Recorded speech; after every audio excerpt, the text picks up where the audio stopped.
Welcome to this edition of Calibrate, the Wainhouse Research video journal of key trends shaping the future of enterprise communications technologies. I'm your host, Steve Vonder Haar. This edition of Calibrate is sponsored by vBrick. Be sure to visit the vendor of enterprise streaming platform solutions at www.vbrick.com.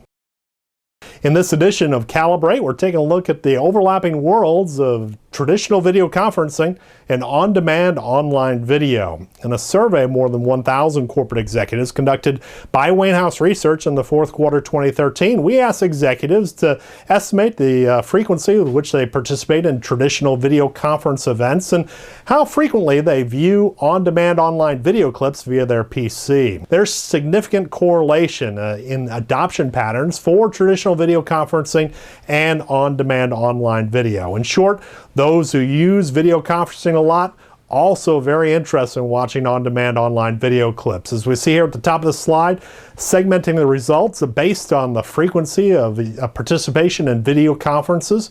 Among those who do so on a daily basis, 85% also saying that they watch on-demand online video clips via their PCs on a daily basis as well. Another 11% of this frequent video conferencing group saying that they watch on-demand online video on at least a weekly basis. So more than 9 out of 10 of those individuals who are most active in using video conferencing are also aggressively viewing and watching extensively on-demand online video for business purposes. Now, as we go from top to bottom on this slide, we look at gradually decreasing frequencies of video conferencing participation, and we see the levels of viewership of on-demand online video declining in step. You move all the way down to the bottom of this chart and you see that trend come in full flower.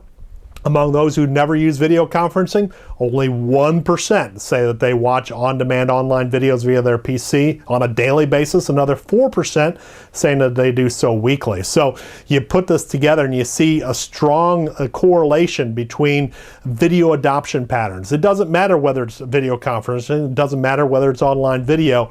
People want to consume video, and those who are aggressive and frequent in their adoption of video will use it in multiple formats. And as we move to the next slide, we can see that those organizations who are most likely to have executives using video conferencing capabilities frequently are more likely to be looking at ways to expand the use of video, perhaps through the implementation of on-demand online video capabilities, more extensively throughout their organization. In our survey, we asked survey respondents to essentially tell us whether they agree or disagree with the idea that their organization should be using available video technologies more extensively for business purposes.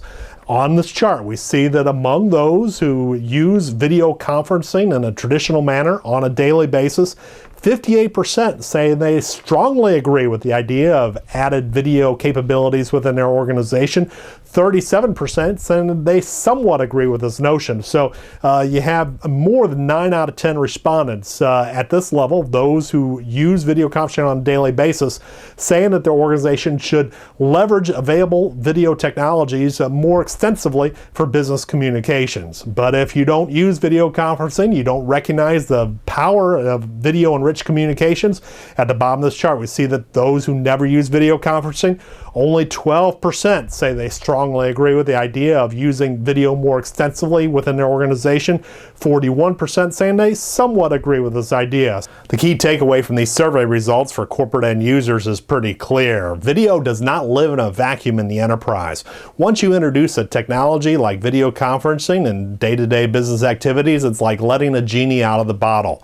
People and executives begin to recognize the value of video-enriched business communications and look for more platforms, more ways to integrate video into their day-to-day business activities.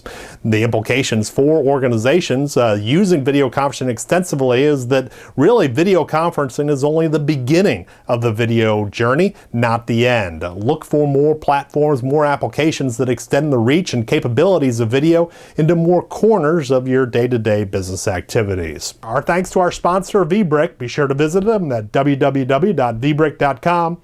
For the Calibrate series, I'm Steve Vonder Haar. Thanks for your time.